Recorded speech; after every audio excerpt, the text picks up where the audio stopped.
Treyarch has thrown a grenade into the zombies community with the recent release of DLC 2's The Tomb. And because of this, a lot of questions have been bubbling up to the surface. Is Treyarch out of touch? Is Black Ops 6 Zombies cooked? Well, we will answer all of these questions and more with my special guest, White Cliff Games. I'm just going to start us off. I just really want to know, how did you get into zombies? What, were you young, or did you get into it a little older? And then once you kind of found that you loved it, why did you want to start making content on it? Yeah. Okay. So how did I start getting into zombies? So I'm an old head like yourself. I had World at War on launch, and so I was right there as God intended. I got knocked right after the campaign. And that was like the most magical moment for me. I had COD 4 before that, and that was, it was my first COD. It was the COD. It was just military shooter, revolutionary for its time. But playing that zombies mode after the campaign, I was instantly caught by it. I was like, wow, this can be something incredibly special. And looking back on it, Knocked is like, it's Knocked. It's a empty bunker, but just the bare concept of like this entirely different game mode with these fantastical elements, it was very foundational for me. And that's why, so getting into why I started making content after that, I'd been wanting to kind of do something on YouTube. I feel like I had creative ideas for a while. I'd never put them to paper. I never really applied them. I knew that I had the language I needed to talk about game design. That's something I'm passionate about.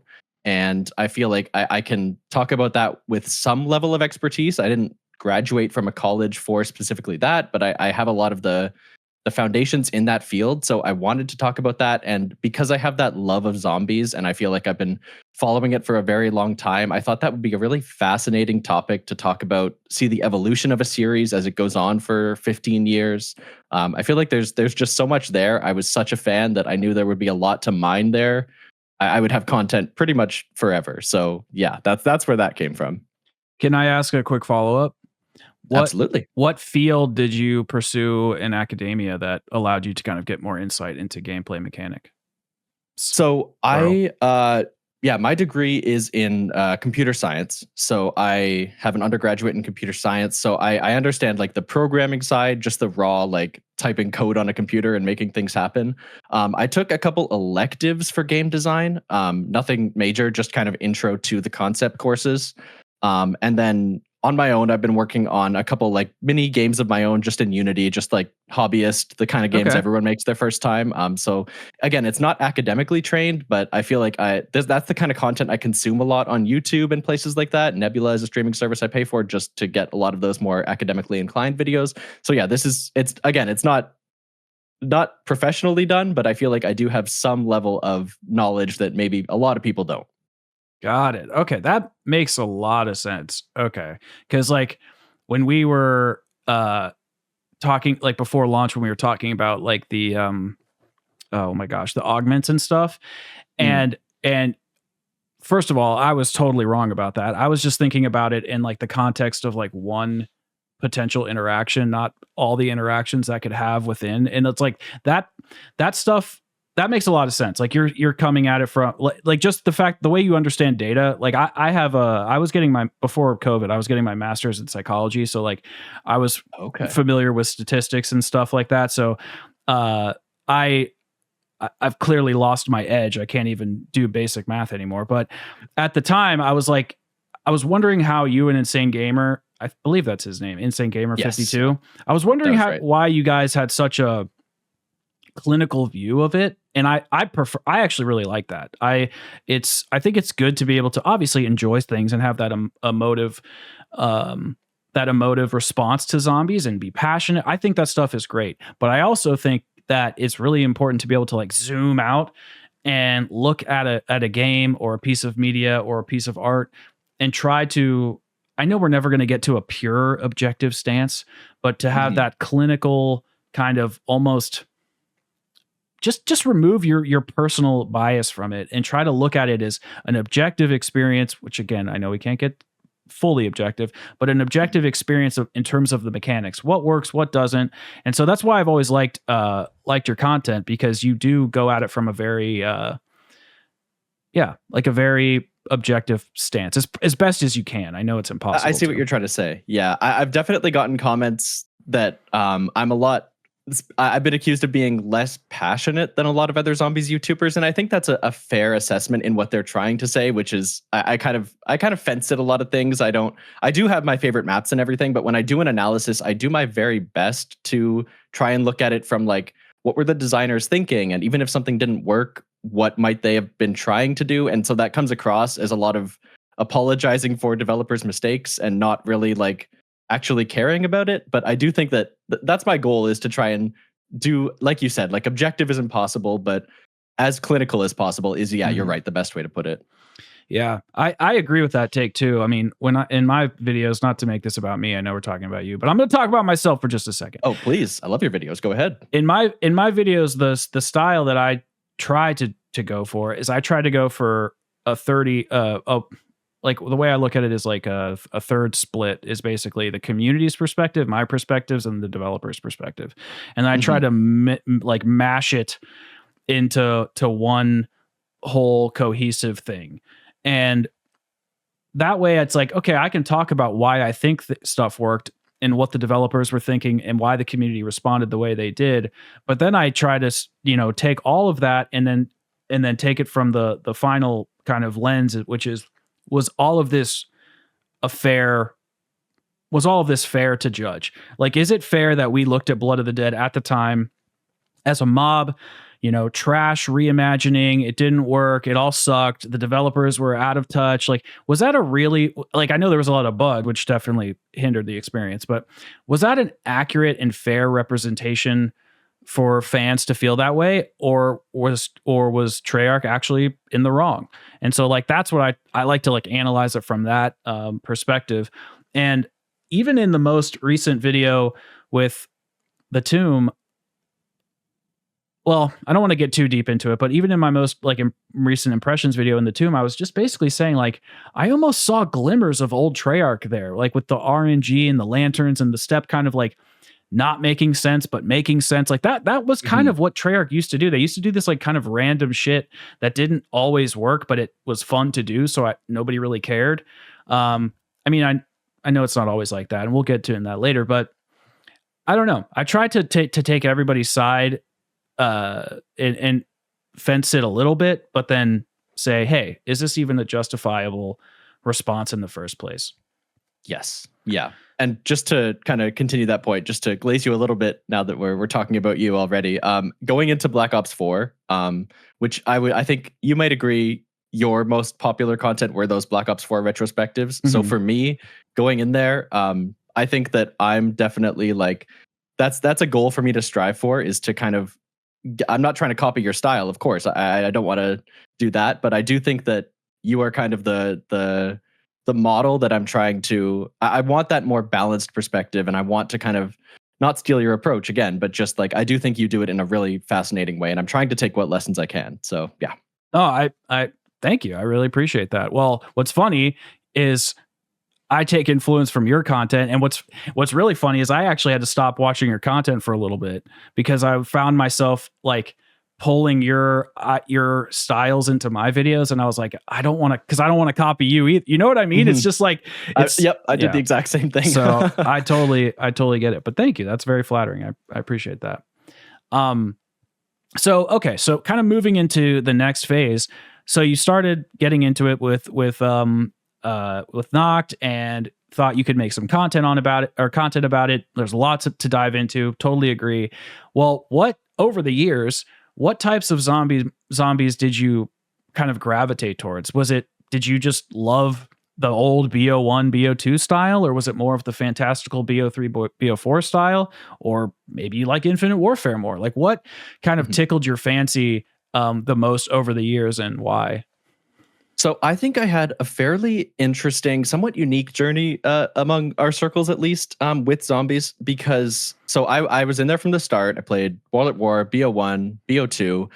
I went to university. I started in 2015 and I finished in 2019. And in that time, I was working pretty hard. I got the time to dip into like launch maps of games, but I would say I pretty much missed what most fans probably consider the golden era of zombies. So I didn't get the, I played Shadows on launch. I did bounce off it I did bounce off it a little bit, to be fair. I wasn't a fan of it day one. And then I kind of dipped out. Like I missed like the Revelations hype. I missed all of the blue screens everyone was getting during BO4. I've gone back and played those maps for hundreds of hours, and I do love them now. But I didn't get the same community experience of experiencing them on launch, for good and for bad. I think that's what lets me like Black Ops 4 a lot easier than a lot of other people, because I didn't have those negative experiences at launch attached to it. So I would say that if I looked back and thought about it, what my heart wants is like that BO1 classic sandbox low narrative style. But I do absolutely love, like, BO4 is my second favorite game, which is the complete opposite of that. It's all narrative, all quests. So like I do appreciate all kinds of zombies, but if I'm gonna load up a map, like I might load up BO1 Moon. Like that might be my first choice. It's that kind of thing where I do appreciate it all, but that's what my heart wants, really. Interesting. Okay. That's very interesting. Okay, so I started like you said with Noct and World at War. However, I missed BO1, BO2. And I kind of joined halfway through BO3. Like I had the game around launch and whatnot, but I remember really kind of loving it, like falling in love with it around Zetsubo. I just kind of missed some stuff. Wasn't really paying attention. And so in a way, I almost feel like I kind of had two awakenings, and that's kind of sounds like similar to you. You're like, you missed that golden age, and then now you can kind of re-experience it again and almost get a second falling in love experience. Yeah. And I think that's kind of cool. Like I like that I was able to like fall in love with something all over again, because I loved it so much in World at War. But it's just weird to hear, because it's not very common to hear that experience. Like I've seen people kind of have my experience where they didn't start playing till BO3 kind of. But so you missed BO3, IW, World War II, and BO4? Yep. Oh, those are the 4 years I was in university. So that was like every studio got their chance. Every studio made what everyone thinks is their best game. And I wasn't really tuned in for all that time. That is wild. Have you played? You've played IW though, I'm pretty sure, haven't you? Yeah, no, I've definitely, in my time getting back into everything, I've touched the other studios games, not as much as I would like. Like I wouldn't feel comfortable making a video on IW Zombies just yet. I really want to dive into that. I've played all the maps and World War II, but yeah, it's definitely on my list to do, but I'm not like an expert by any means. Okay. All right. Well, fair enough. Yeah, that was such a special time, man. I mean, I think it kind of burned the community out a little bit, going from these hardcore Easter eggs pretty much from the end of BO2 up through BO3, deep Easter eggs, all this complexity, and then kind of having a lot of that same formula in IW and World War II, and then just in BO3, here it is again. And it kind of showed, for better or worse, it kind of showed like, oh, Treyarch isn't the only studio that can do this.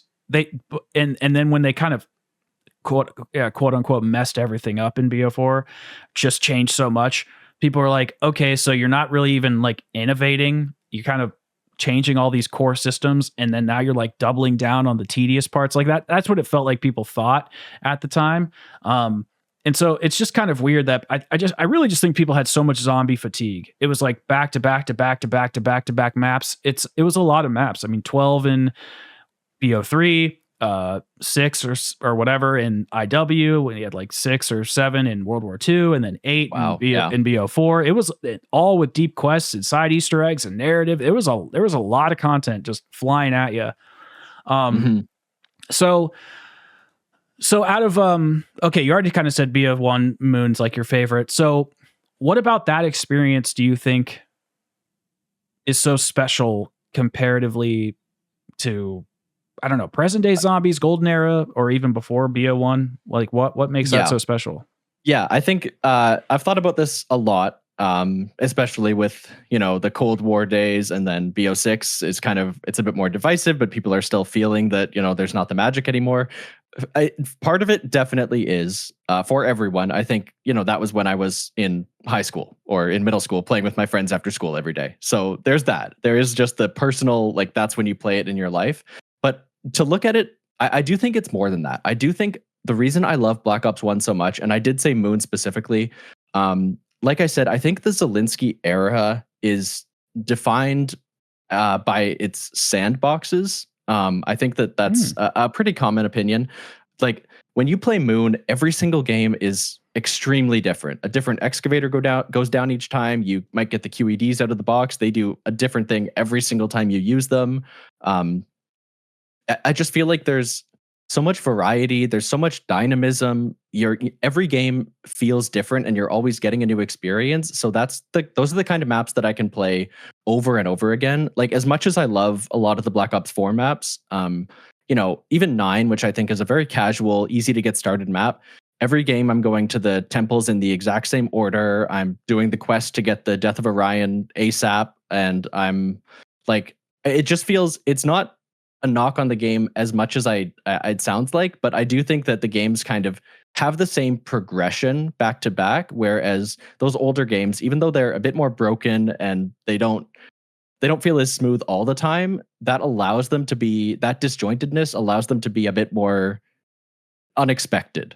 Okay, I can see that, and that's something I do really like about Black Ops 3.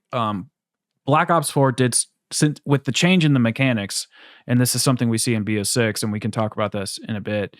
But that the fact that you can like go in with your loadout, the fact that you can go in with your perks selected, with your starting weapon selected in both BO4 and onwards, it really gives a unified experience to every map. I think Black Ops 4 did it the best out of BO4 Cold War and Black Ops 6, where you still had that loadout, but each map still had its unique experience. But even so, high rounds are pretty much the same on every map. It's just like use the healing salvo and camp and or something.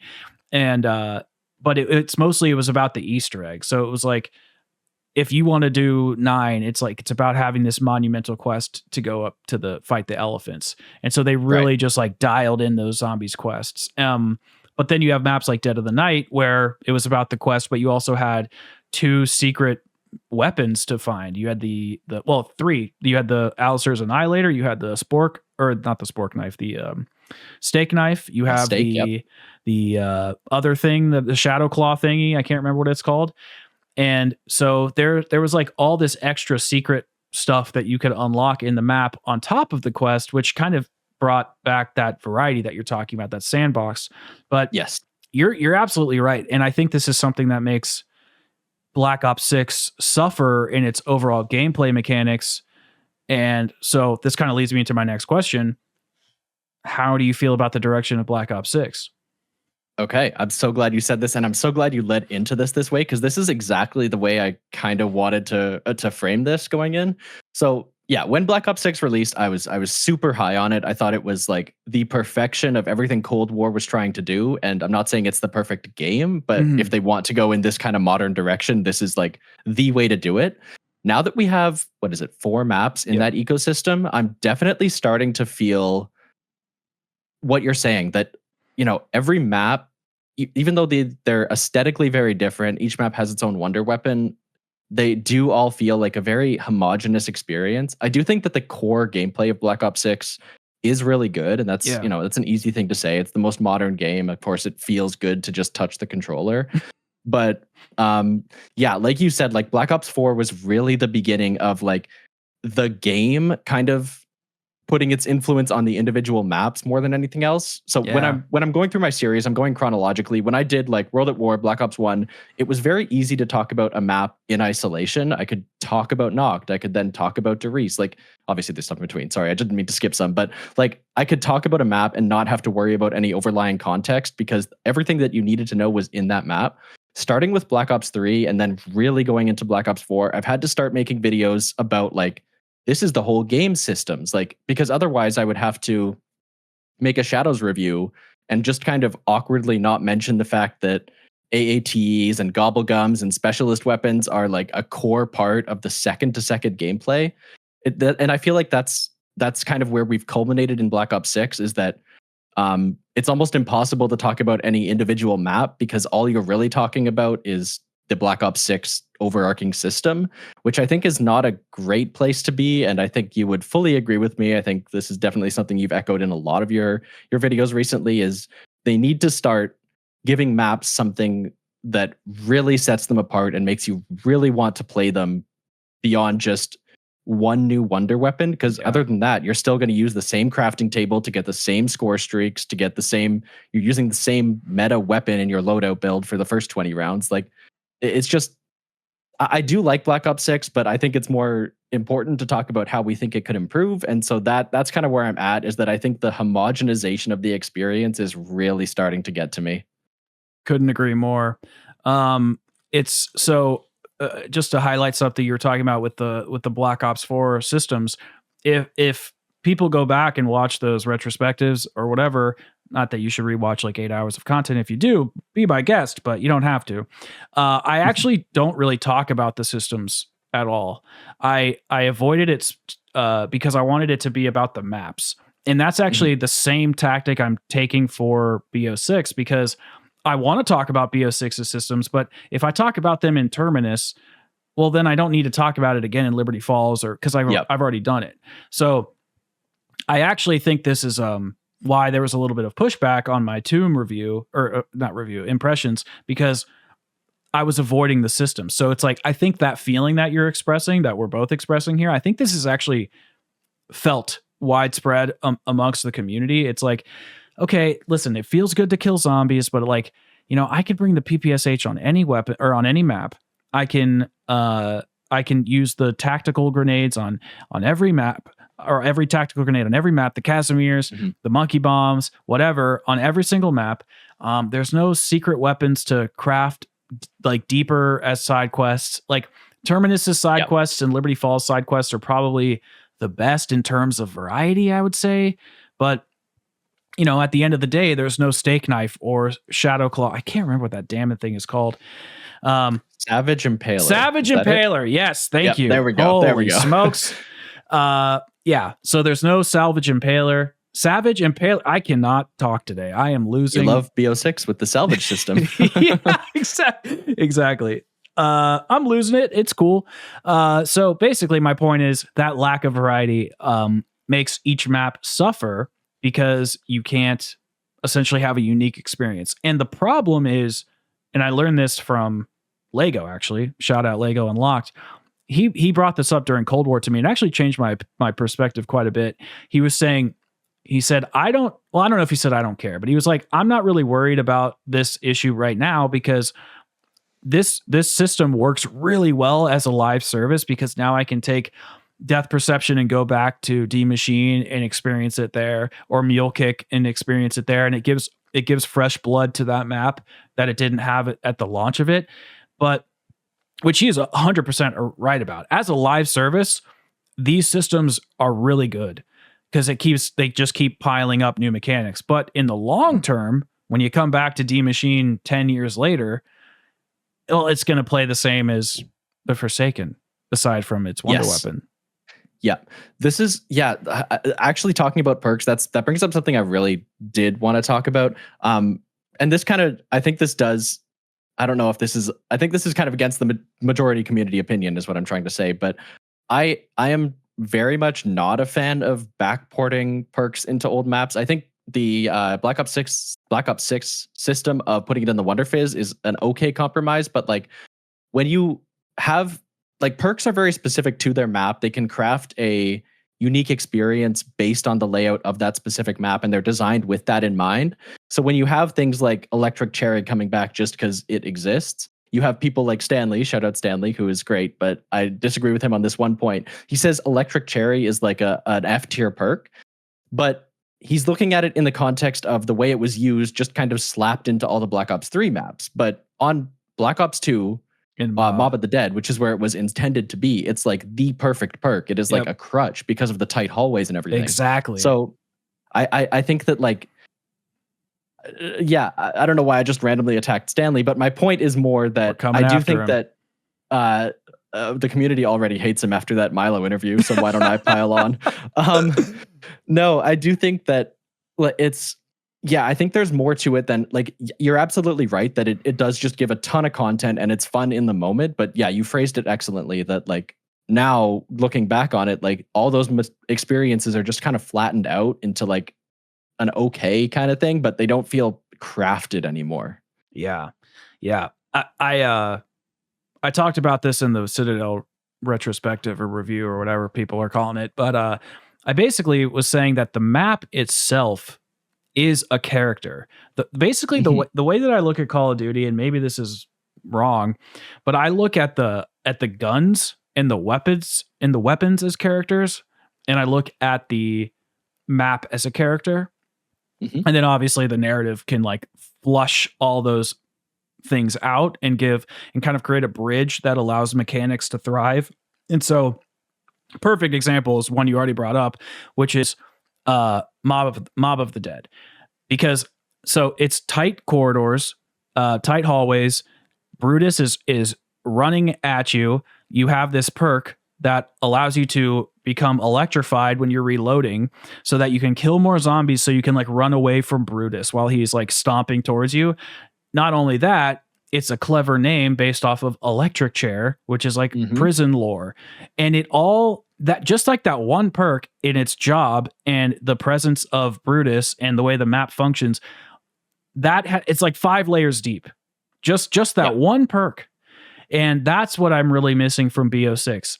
And funnily enough, I think one of I think probably the best example of a perk doing that in BO6, probably the only one so far, is Vulture. Like, just because the way Vulture works, it boosts up salvage, it boosts up getting ammo, it has some pretty interesting secondary functions, allowing you to get more ammo for your wonder weapon. But like outside of that, there's no perks in BO6 that I'm like, this makes the Tomb more replayable. This makes Terminus special.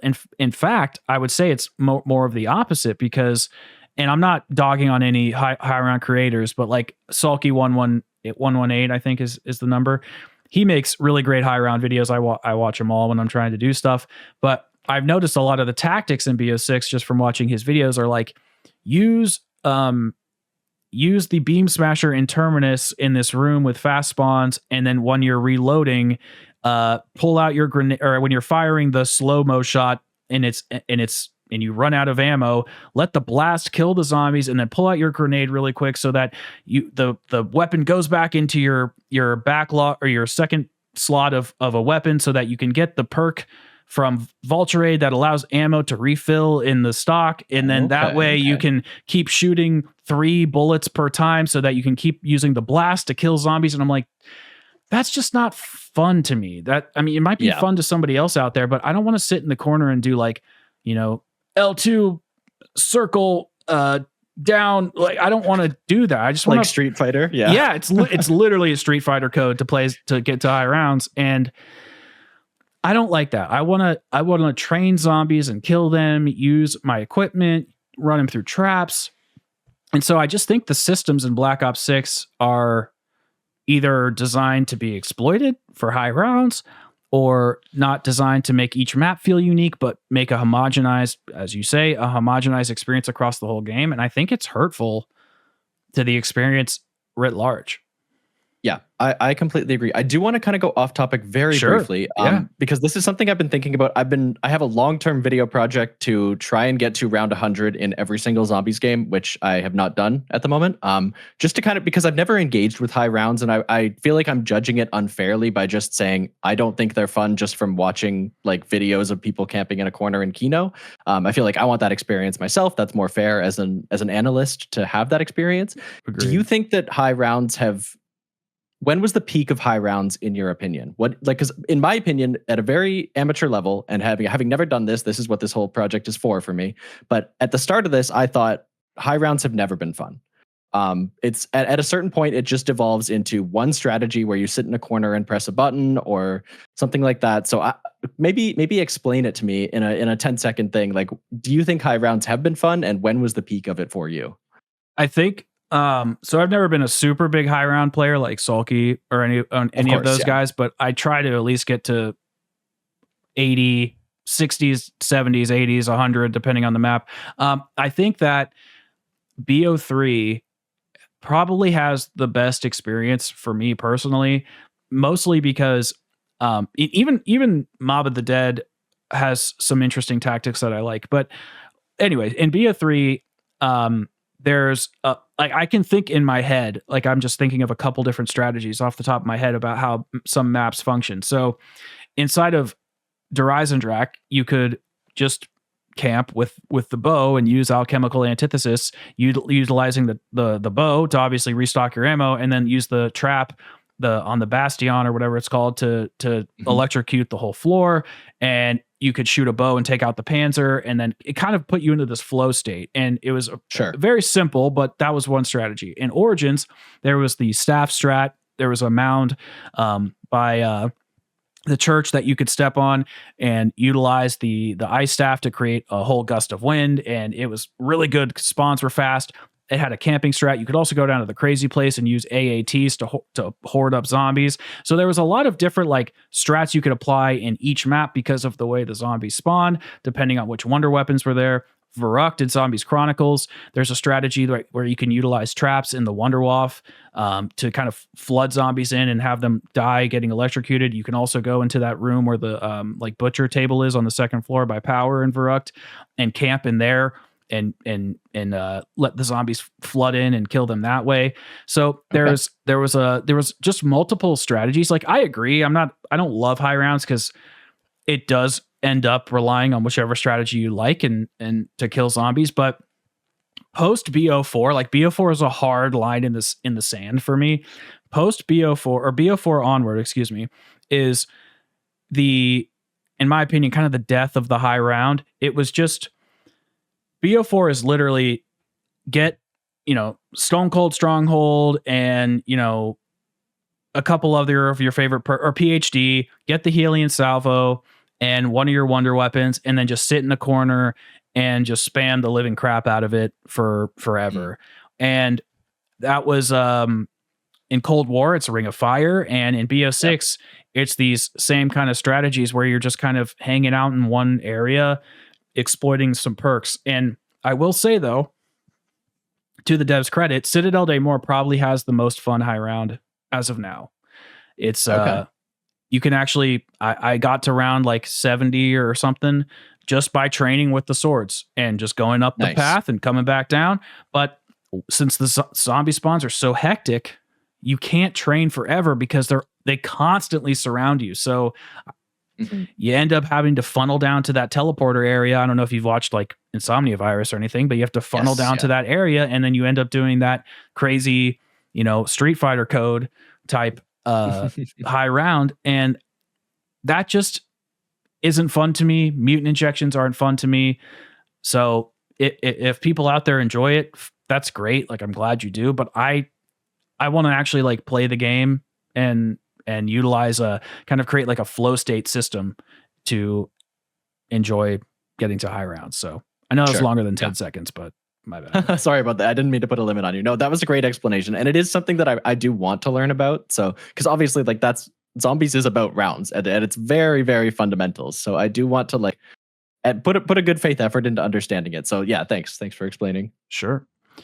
I mean, even Mob of the Dead, just last thing, like in BO2, if you go to the cafeteria, you can train zombies and then pull them through the cafeteria and put the acid trap. The acid trap. Yeah. And I think as long as each strategy on each map is different, or there's like variety inside of the map, I think that's okay. It doesn't always have, like in Drak, it's kind of, there's some camping stuff that, okay, fine, that can be camping for that map. But then Mob of the Dead has a training strategy, and the Giant has, I think 2 or 3 different strategies. So as long as there's variety, then I'm ultimately okay with that. But that makes perfect sense. Yeah. So my next question regarding BO6. So we kind of talked about perks, we talked about high rounds, and what doesn't work. What do you think does work? Does work about BO6? Oh boy. Okay, so I think a lot of the stuff that I thought at launch still stands. I think that I really like the new philosophy of, like, how zombies spawn and how hordes work and how training works, in that you don't have the 24 zombie limit anymore. Zombies are constantly dying off and spawning from in your horde, so you never get like a full group together. It feels a lot more improvisational, is how I like to put it. In the old games, as much as I do love them, I'm not trying to knock them, but I do think there was there was the right way to train.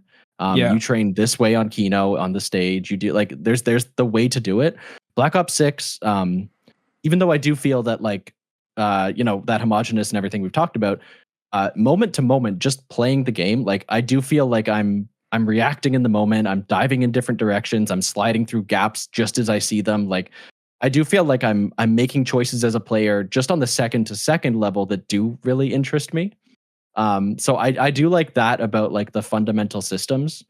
What else do I like? I mean, I do like a lot of stuff. I think that Citadel specifically, I think the swords after patch are all a lot of fun to use. I think that as a wonder weapon, the way it doesn't take a weapon slot, but you get to use something that feels pretty unique, and every single one gives you a different experience, so you can jump back in a different game, and it feels like it feels a bit new, at least. Gives you for that first 20 rounds, you're doing something different. So I do feel like they've done a good job there. And I mean, it's kind of an easy cop-out answer. I think I will absolutely give props to I think the art direction it's hit and miss, but I think it is getting better. I do think that, especially with the Tomb, we're finally getting that sense of progression through a map, and we're getting that sense of evolution. And as much as I do think the aesthetics are not as important when the gameplay is still kind of tugging at our attention, like going from the dig site to the Neolithic ruins to the Dark Ether, I do think that they have something there, and they should capture it. Yeah. No, I definitely agree with that. I do want to get to the Tomb. I just have one more question about BO6, like, overall. Yeah. Do you care more about just kind of hopping in, playing a quick game to round 30, or do you care more about Easter eggs and the quests? Oh boy. I think the answer is both. I do think that, to me, I mean, I think that in response to, maybe I'm surrounding myself with people who are just very vocal in the other direction, so I'm just being reactionary and picking the opposite point. I do think that some people overweight Easter eggs, overrate specifically the main quest. I do think that a map can be very good, even if it doesn't have the best main quest. I do think that if a map is just fun to hop into and just, like, play around it, like, that's like Moon. A lot of people don't like the Moon Easter egg. It's still one of my favorite maps because I think the core of that map is still good, even though the Easter egg might not be the best. But obviously, I'm still doing the Easter egg on release. I'm still doing that, especially in BO6, where I feel like the Easter egg, you can do it in your regular progression of a game. And maybe that's a good or a bad thing, that you don't have to put too much work into it, really. But I do feel like I'm doing Black Ops 6 Easter eggs constantly. Like, at least 75% of my games, I'll just end a game by finishing the Easter egg, just because that's a fun way to end things. So it's again a fence-sitting argument, but I do think that you need both sides of the coin, and I don't want to put all my eggs in the Easter egg basket, kind of thing. You don't want to put all your eggs in the Easter egg basket. Exactly. That's where they go. Yeah. All right. So what's an example? Just, I have more questions about this, because this is so different to my philosophy. Like, I love the quest. Like, I'm a quest. Oh, absolutely. I am a quest simp. So it's just like, I almost, like, don't understand when people don't like them, or not. It's not that you don't like them, but, like, it's just, I don't understand how people can't think it's totally a bias thing. Like, I get that. It's just, in my brain, I'm like, that is the most important part. Like, how can people not think that? It's just, but my my question is like, what is an example of a map that has a bad quest that you think is a good map still? Can you think of one off the top of your head? It's okay if you Sure. can't.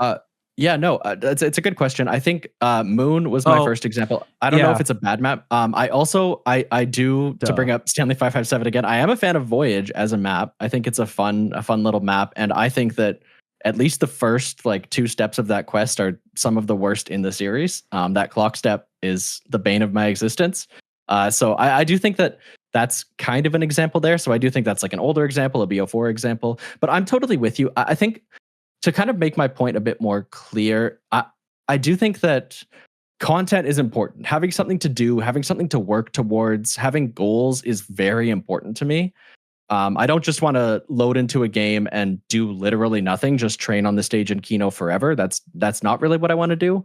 But I just think that a lot of people overweight the main quest specifically. I think Blood of the Dead is an example of not of a bad quest.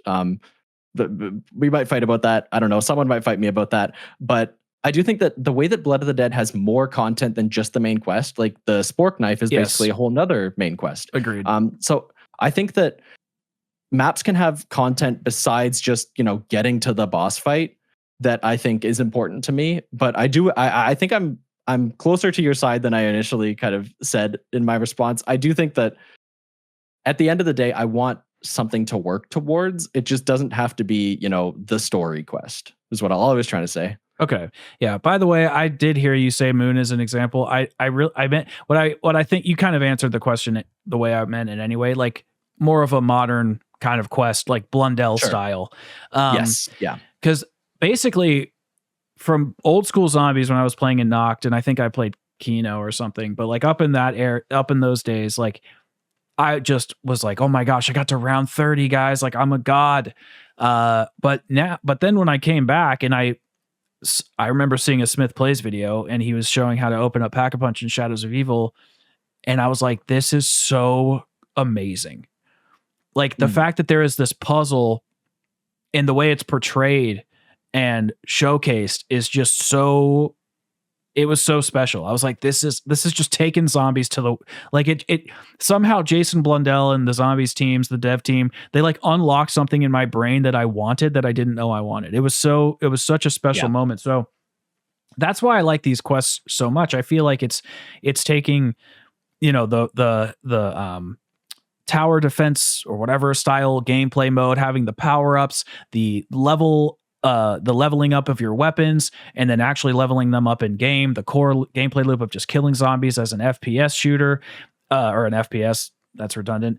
But then also having like an entire, this is a little bit hyperbolic, but like a God of War campaign injected into, a zombies quest. Like it was so, I think it makes the mode so special.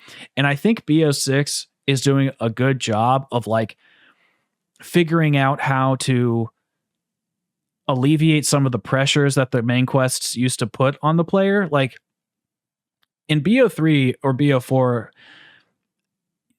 getting the wonder weapon and turning on power and stuff, that I almost felt like a casual's version of a main quest. But then like if you want to go further than that, you really do have to put on your thinking cap and follow a guide and like do all those things. And I think BO6 is alleviating some of that pressure by like saying, okay, if you get the wonder weapons, that's like leading you to a majority of this main quest. I just wish there was just a little bit more to do or a little bit more resistance. And that's where I think the Tomb kind of succeeds is I like the steps. I think they're kind of fun. I like that it's really hard and then I have to make sure that I'm set up properly in order to complete everything or else I'm going to die. I like that there is a risk if I enter the wrong puzzle into the ice staff upgrade and I fall to my demise because I wasn't paying attention. Like I like the risk and reward of that. But I just think that aside from the Tomb, really, everything has just been a little bit too easy. And so I guess what I'm getting at here is, and then my next question will be about the Tomb itself, but what types of quests do you prefer? Do you like the ones that are a little bit more epic, like perhaps a Ancient Evil, or do you like something that's a little bit more simplistic and toned down. Like, I mean, I guess you could say Moon, or yeah, like you kind of get where I'm going with this, I think. Sure. Yeah, absolutely. I think that it's, again, I'm of two minds. And the reason is I think that if I had to look at it objectively, what do I want for like my perfect zombies mode? I would pick the Black Ops 4 style any day. I do think that I want that sense of scale, that sense of progression that you always talk about. That sense of build up, a climactic end. I do like that. I like the maps telling that defined story. But I will say with Black Ops 6, I have had some of my favorite Easter egg experiences individually, because me and my friend, we hopped on as a duo on Terminus and Liberty Falls launch day, and we solved both of those quests ourselves. And yeah, of course, they're the easiest quests that have ever been in Zombies. But like, we turned off I didn't turn off our internet because we were playing together, but we didn't go on YouTube. We actually solved it ourselves. And like, that is such a cool feeling. And I absolutely see the flip side, where it's this massive community solving effort, everyone working together, the big YouTubers streaming for 36 hours straight. Like, that's also very cool. But like, that memory of solving the Terminus Easter egg, even though looking back on it, again, it's so easy, but like, that's something I'll still hold dear in my heart because it happened to me. Like, I feel like I did that. So I do think that there's a balance to be found. Actually, I don't know if that's the right way to put it. I don't know if there is a balance to be found. I think you have to pick one lane or the other. It is kind of one or the other, yeah. Yeah. And so maybe like map to map, there can be a difference. But I do think that like giving players that experience is an admirable goal. And it might finish their goal of bringing more players into Zombies. I don't know if that's the case, but I do think that people, more casuals, quote unquote casuals, are coming onto these games more and more every year, which is what they want. And I do think that this serves that audience more than anything else. So that's the studio's goal. What I want, I do think that at the end of the day, like, I'm happy looking up a guide for Ancient Evil and running through it and, doing it myself, because that is still a very epic, memorable experience.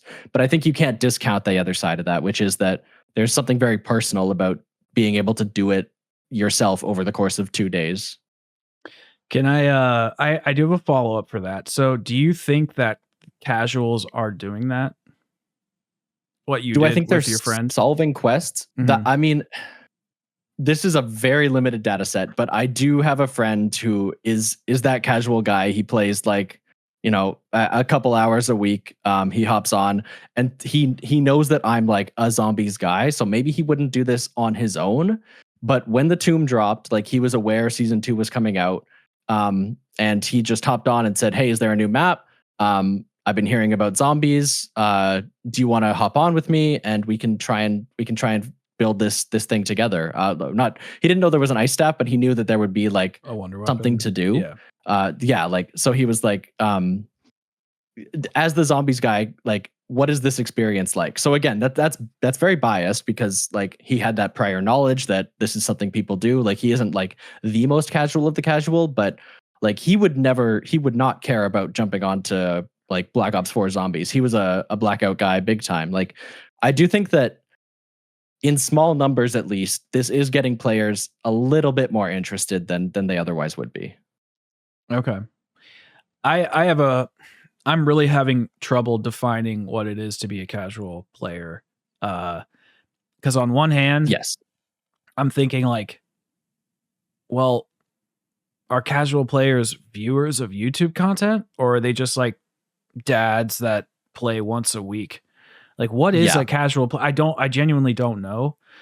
I just don't know if it can be fully defined. Yeah. Because I would almost consider, like, if there's a dude out there who is watching, who watches Mr.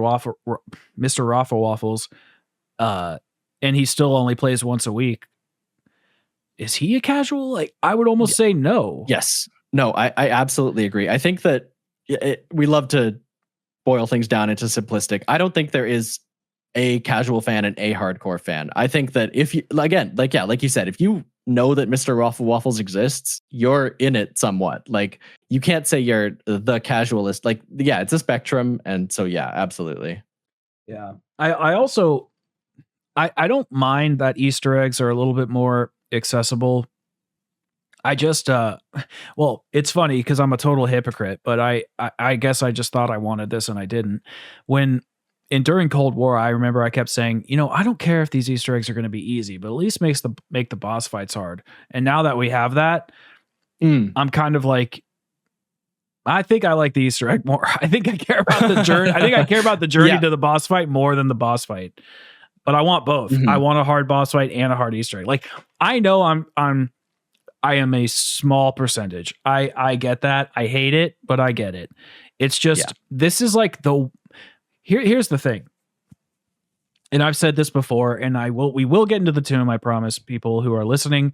But when I got into Diablo 4 a couple, like whenever it came out a year or so ago, and I remember the hardcore, quote unquote hardcore fans were bitching like, oh, it's not hard enough, it's catering to the casual.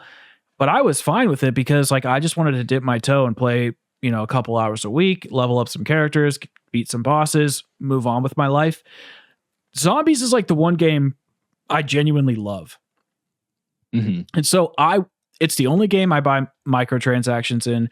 It's the only game that I, you know, do everything in the game that there is to do for the most part. Like this is like the one game I genuinely am okay spending my time in. So when I see that it's getting like simplified or they're kind of taking away some of the, you know, I don't want to say they're making things more handholdy, but just for lack of a better term, making things a little bit more handholdy or accessible.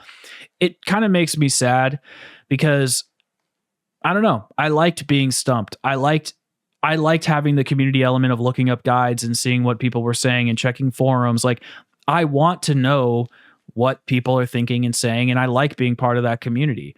If I wanted to play something by myself, and this isn't to say like what you and your friend did is wrong. I just think like if I wanted to play a campaign by myself and enjoy that experience in my solitude, like that's what, you know, God of War is, or Spider-Man, or those type of single player experiences. But Zombies, it's like, yeah, you can play it solo for sure. Don't get me wrong, but it's like a communal thing.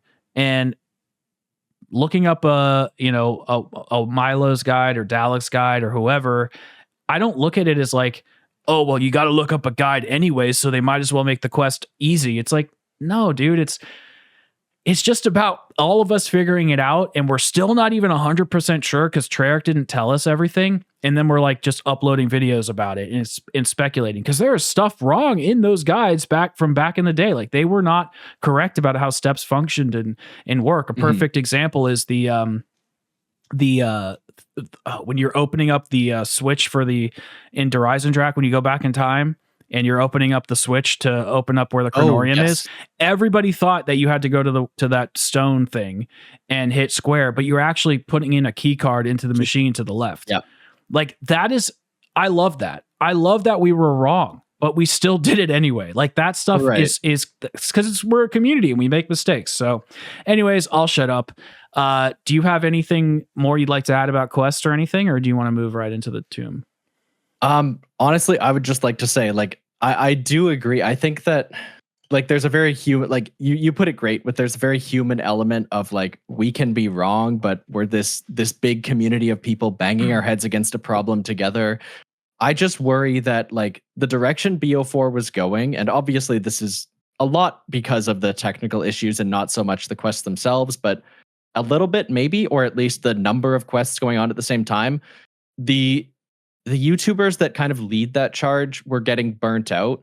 And do you think that if quests kept getting harder and harder, I mean, that those quests need the community to be this cohesive whole to function? And I just worry that if something went wrong and that community were to fracture or lose their passion, like, then that's that's D-Day, right? Like, that's the end of what Zombies could have been. So, like, I don't know. I don't think Black Ops 4, it's Black Ops 4's fault, but I do think that it was on that path with the community not caring about Easter eggs as much, getting frustrated at things and giving up on solves at certain points. So I do worry that, like, you can go too far with that kind of thing. Like there are problems that the community just will not want to solve. So that I'm just playing devil's advocate. I do think you're right that there is a magic to the community, but that community needs to be there, and I want to make sure that we have that at the end of the day. I think that's a very fair assessment. And honestly, that slides perfectly into what I was saying about that burnout from BO3 to IW to World War II to BO4, because I don't know if you remember this or if you've experienced it, but in IW there was the main quest, but then there was Ghost and Skulls on every map. So there was like two main quests, and Ghost and Skulls was way harder. And honestly, I wish Treyarch would do stuff like that. World War II had two quests kind of in the first map. Like, I just don't know why. And maybe I just don't understand game dev, so maybe you can tell me. Like, I don't understand why Treyarch can't do stuff like that. Like, make two quests or make kind of a second layer for the people who love that stuff. Like, I just don't get why they can't do that. But yeah, no, it's a great point. I think that there's no technical reason they can't do it. I think with the Tomb coming out so fast and it looking like we're going to get a lot of maps in this game, I think it genuinely is just like they could make a main quest they could make two main quests for the Tomb, or they can make a main quest for the Tomb in the next map. And obviously the next map has to have a main quest. So at a certain point, it's just a resource thing. Sure. It does come down to a money thing. I do 100%. Like we talked about the spork knife earlier. Like, again, like having a separate quest that you can just kind of do, even if it's not like and Ghost and Skulls is another great example. Like, no, I 100% agree that more content is always better. And if they cater to different sides of the audience, like why not do that? Yeah. It is just business at the end of the day, I think. Yeah, well said. So kind of just basically the last kind of two questions I have, or two subjects, whatever you want to call them, are how are you feeling about the Tomb, and what does this kind of mean for Black Ops 6? Do you think that it's Jover, as the kids used to say, or is it are things okay? And what do you kind of want out of Black Ops 6? That's kind of the rest of what I was thinking about talking about. So how do you feel about the Tomb? Sure. Yeah, I think we've talked about this a fair amount. I think we've covered a lot of this. I think that the Tomb on its own is it's fun. I have fun playing it. If I'm gonna jump onto a map in this game for the next couple months, honestly, that's probably going to be the top of my list. I feel like it's the best distillation of what the Black Ops 6 mechanics are. But to some extent, that's all it is. It's just a distillation of the Black Ops 6 mechanics. Yes. It doesn't have too much going for it as a map. It's just I'm choosing the map that's the easiest to get set up on because I want to play Black Ops 6. And other than that, all Black Ops 6 maps are the same. Very well said. The ice staff is fun. It is a little curious to me because the Tomb, as in their all their pre-release stuff, they were talking about how this is going to be like kind of a casual map. They said it's going to be Liberty Falls like. It's going to be for people to just hop on and have some fun. But the ice staff itself, unupgraded, which is, if we want to picture a casual fan, that's all they're ever going to get. Sure. Almost feels like useless. Like by round 15, it's only taking like an eighth of a zombie's health off and slowing them down for a second. It is interesting that the wonder weapon for this very casual map, as a casual would use it, feels like a waste of time. But again, I guess that's what Black Ops 6 is. They want people jumping on grinding camos, so that's not, I don't know, they're not worried about that. I don't know. I don't want to be down on it because I do think it's a lot of fun. I've been having a lot of fun the past couple of days. But like I said, I think just the ennui of this being the fourth map and not really feeling special is getting to me at this point. So for your second question was kind of what I hope for the rest of Black Ops 6. I think it's what I don't think I have anything new. I think it's pretty much what you and everyone has been saying. I just want a map that shakes things up even a little bit. Like even if I'm thinking of the Pentagon Thief on 5. Like the rest of the map played the same as Kino, but that one time, that special round was something totally different. It attacked your resources instead of just trying to kill you. It felt like just this magical, totally different experience. And 5 is like so distinct from Kino for that reason. Like I feel like that would be a good start, is coming up with some kind of, I don't know, a new special round or something to just, something to make a map feel different at the end of the day. I do think that what they're trying to do is they're trying to make maps distinct via aesthetics. Like they're trying to make one Indiana Jones style map, one castle map, one in a American town. But my thing is, after you play a map for the first time or first couple times, the aesthetics kind of move to back of mind as your brain starts focusing on gameplay, and you don't see a perfectly detailed zombie model. You just kind of put a red box on your screen that says there's a zombie here. So when there's, like I said, like the same crafting table everywhere, exfils always occur on round 16, 21, 26. Like at a certain point, I put it to a friend like this. There's that line in the Matrix where I think it's Cypher says he's looking at this code and he says, I don't even see the code anymore. I just see blonde, brunette. With Black Ops 6, it's kind of the opposite, where there's these gorgeous models, but all I'm seeing is the code. Like I'm just seeing, oh, there's going to be an exfil coming up and around, and it's going to be at that radio right there. Like I just kind of see what's going to happen. I see through all the beautiful aesthetics because everything else is just the same. All the actual fundamentals of the gameplay that you actually engage with are the same every time. And so it comes back to what I said, like there's no dynamism. I just want something to feel different. So I think that's my hope. Well said. You know, it's funny what about the ice staff that you mentioned. It kind of falls off before round 15. It's like, I don't know if you remember the, oh my gosh, the Squid Game event thing that they added. Just to correct me if I'm wrong, or if somebody in the chat can, or not the chat, the comment section. Didn't it exfil at round 10? Wasn't that the whole thing? Yes. So they extended it later, but the first iteration for the first week of the 3 that it was out, you got to pack a punch basically and immediately exfilled at round 10. Yeah. Yeah. So I can't remember where this came from or who said what, but apparently the reason that this was happening was Treyarch has data internally that, or maybe it was a theory. There was like, I'm kind of blanking on the fact. So sorry guys, maybe we'll fact check or whatever, and we'll try to figure it out where it came from. But apparently most players like get to round 10 and then quit or something. So I think that's kind of like, well, I think you're kind of right. Get the staff out of the box, kill zombies till round 10, go home. I genuinely think that might be what it is. Yeah. You're probably not wrong. I just can't imagine that. Like, I know it's true, but just like imagining the guy that does that, I'm just blown away. Yeah, that's why I'm so confused about who Treyarch wants to play zombies. Because when I think about, my YouTube channel or your YouTube channel or whatever, and I've said this before, but it's like, if I made cupcake videos tomorrow, nobody would watch because I'm not making videos for my audience. So why is Treyarch making zombies things for people who don't care about the mode? That's what I just don't get. And maybe that's, they're trying to widen the pool. Fair enough. I get trying to bring more people in, but there has to be other ways to do that than take away from what makes zombies. And as far as the tomb goes, I do like the map. I've been playing it a lot. I've finally got through the work week and just been playing it all weekend. I've done the quest a bunch of times. I've beaten the boss once out of 4 or 5 times I've gotten to the Easter egg. So it's it's hard. It's really hard. And if you go in with the ASG shotgun, it makes things really, really easy. No, I shouldn't say really easy. It makes things manageable. But I don't want to do that every time. I want to mix it up. Yeah. But as far as the dynamism, is that how you pronounce it? Did I say it right?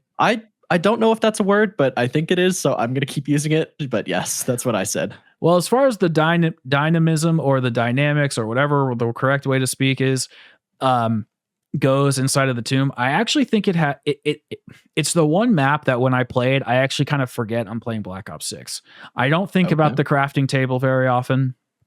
And because it's so much harder, like obviously you have to upgrade your weapons with salvage and stuff, but because it's so hard and you want to get stuff done as early as possible to make the challenge subside a little bit so you're not getting killed, it actually makes getting side Easter eggs done viable.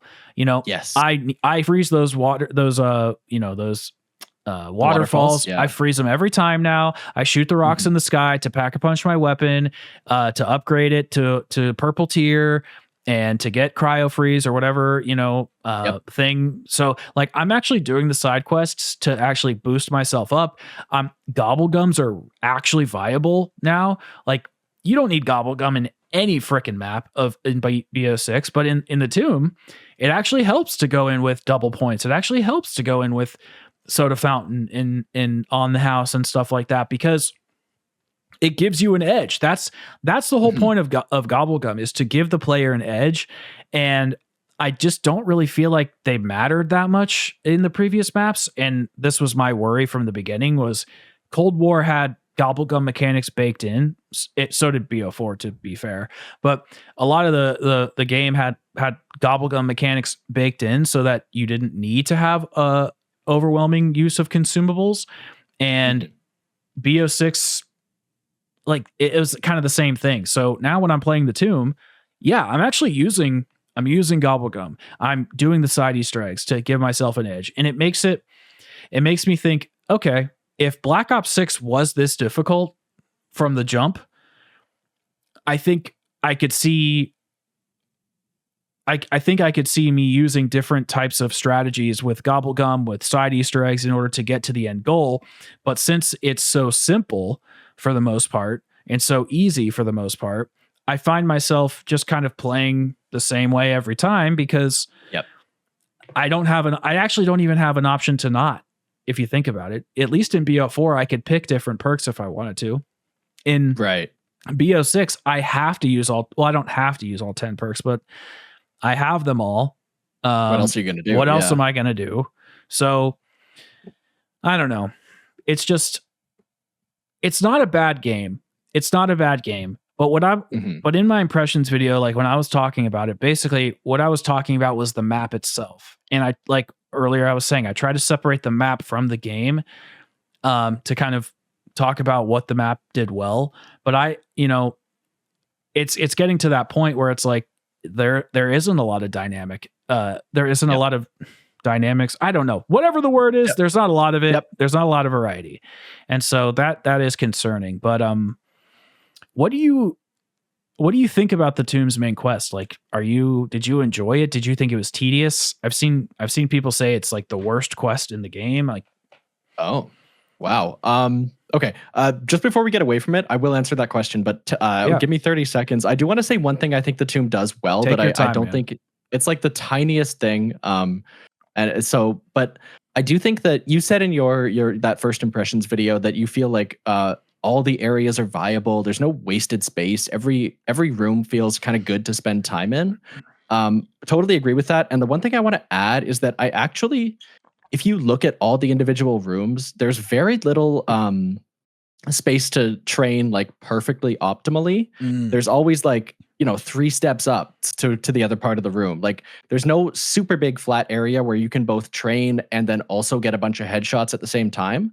And I think that works really well, so that it keeps you moving around the map, and it also keeps you moving a lot faster between, like, you train for 5 seconds, you go up some stairs, you get a couple headshots, you turn around, train somewhere else, go up some more stairs or go outside. Like it feels like you're switching between gameplay modes a lot. And I think that comes down to like the tiniest details in the environment, where if you can't get a bunch of headshots at the same time, it doesn't feel optimal to shoot that way. And so that those tiny details in the environment can really make it feel good to play more dynamically, and can kind of prompt players to play the way they want. So I do hope that like they kind of go that direction with maps in the future, where pretty much the whole map feels good, but it doesn't feel perfect. So they give you that incentive to always go to the next place and always try something new and keep moving. I feel like that's something that I was missing a lot. Like on Terminus, I'm always training by the cannon. On Liberty Falls, I'm always training just outside the bowling lanes. I feel like they're like way back in classic Zombies, there's always just the place to train. But I think that the Tomb has moved in a really good direction of prompting players to do interesting things just via the layout. Yeah, that's the one thing I wanted to say. Agreed. Yeah, agreed. I also find myself like running the zombies through and pulling the arrow traps, and like the zombies are just getting killed while they're coming behind me, or I'll even camp by an arrow trap. and like pull out the ice staff and just watch them all get slaughtered. Yes. I will say though, and I did want to comment on this because I didn't actually experience it. I'm not sure why, but the day one I got to around like 35 trying to do the Easter egg, and I did not have a terrible experience with the boss spam. But now that I've tried to get high rounds and stuff, dude, it is. It's a little ridiculous. Like so I didn't know this because like I said, I was doing the quest, so I wasn't going everywhere. But a mimic spawns every round at a certain point, but he's just an item. So if you so you can like leave at a certain point and not seeing a mimic for a while, and all of a sudden you'll have like 8 of them, and it is not good at all. Okay. And I was at round I don't know, 50 or 60, I can't remember, and I found this cool little spot next to Jug to use the ice staff. I want to try to figure it out. But anyway, there was like 2 amalgams, 3 doppelgasts, like 5 mimics, like the pests or the parasites and the vermin. And I was like, all right, I was wrong. Like the boss spam is atrocious. Right. And I mean, granted, I hadn't experienced it at that level. I actually thought initially it was pretty well paced. It was like, okay, mimic on round 6, and then the amalgam comes on round 16. The doppelcast is like round 10. Okay, that's fair. I can handle that. But if you do, I mean, dude, the mimics will literally destroy your equipment. So if you try to get things to go away, you like with a tactical grenade or something, you can't. Or a decoy grenade, excuse me. Yeah. How does the ice staff like scale? Like when you get the Ul's arrow, like how does it do on amalgams at those higher rounds? Is it like still viable like permanently, or how does that work? So it is and it isn't. So it obviously it's great for zombies and all the other shit, but for the bosses, what I really like that it can do is it does kind of tick away their health slowly but surely. But it gives you a chance to move around them. So like you can kind of camp in a little space like I was doing by Jug on that little platform, and I was just kind of shooting the ice staff, and I was able to just like maneuver between all the bosses, and it slowly like ticks them down, and then you can kind of shoot the ground and then kind of pull out your gun and then kill them for a little bit and tick their health down. Okay. So it is viable, but it's not going to like one shot them or anything. Sure. Okay. Yeah, I mean, it's like I said, like at a certain point, I will start quitting out of games, including in Black Ops 6. And it's all because everyone said Liberty Falls looked too easy at COD Next, so they just upped the number of special spawning. And it's all been downhill since then. But yeah, I haven't experienced that myself, but when you say it, I absolutely believe that it gets bad. Yeah, I mean, I was pretty wrong about that. I just hadn't experienced it, so I just assumed that it was much more balanced. But yeah, dude, I was like, why are there 17 boss zombies on my screen at the same time? It was crazy, dude. It's like not even, and it's and somebody else said something. I think it was Hibbs on Twitter. He was saying something like, I hate the amalgams, and I asked him why to justify it, because I really want to know why people are pissed about something. Like it's the only way I'm ever going to understand. And he was saying like, they can grab you and you can't do anything about it, which is true. But not only that, and I didn't really pay attention to this until how crazy it is inside of the tomb. But not only do they grab you, but then they drop you in the horde. Right. And it's like, that is stupid as hell. And I don't remember it being as bad on Terminus for some reason. And then in Citadel, you can block them with the sword. But it's pretty obnoxious. I don't mind that they're in the map. Like I don't mind that all these bosses are in the map, but they either need to get rid of the doppelgasts and the amalgams if they're going to have 7,000 mimics, or just scale them back dramatically by like, I'm going to say an aggressive number, like 60%. It's pretty high. So, okay. Yeah.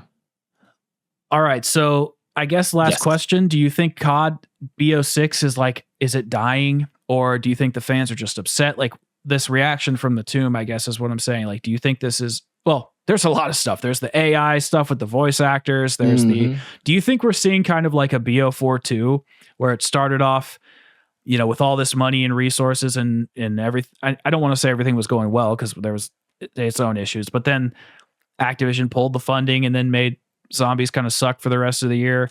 Or do you think that we're going to have a good year for the remainder of BO6? Oh boy. I'm an optimistic guy. I do think I truly believe that like the story so far has been tough for me to get into, because I feel like every map is like, we have arrived at this place, the intro cutscene, and then the end cutscene is, okay, we got something here. This is the next place we are going to on the map. They're so bad. I do think that it's been filler up till this point. But personally, I believe that's because, the 4-year dev cycle everyone talks about, even though they were working on other games that whole time, I think they have a finale that they're very carefully working towards. And I think that that's something that, because of the way game dev works, like it's the final couple maps are probably like fairly ready at this point. Like they're not working on them the month before release.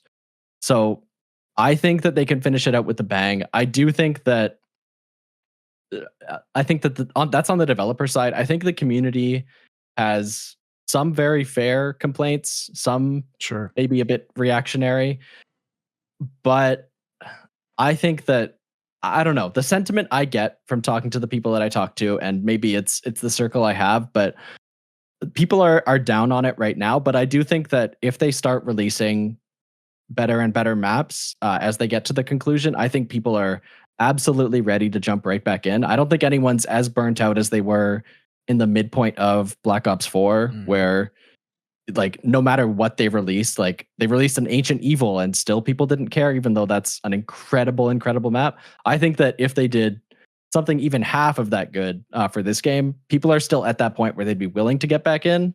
So yeah, maybe just optimism talking, but I believe that we can pull through and make Black Ops 6 the good game it was supposed to be. We all thought it would be on launch. Fair enough. You heard it here, folks. Black Ops 6 is going to end with a bang. Whitecliff approved. Oh boy. Don't hold me to that. I don't promise anything. I don't work there. It's all on your shoulders, bro. You got this. All right. What about you? Do you I want to hear your opinion. Do you think that it's all over? It's Jover? No. So I look at Zombies in two ways. I look at it obviously as the live experience that it is. But I also look at it as, what is this supposed to look like when it's all said and done?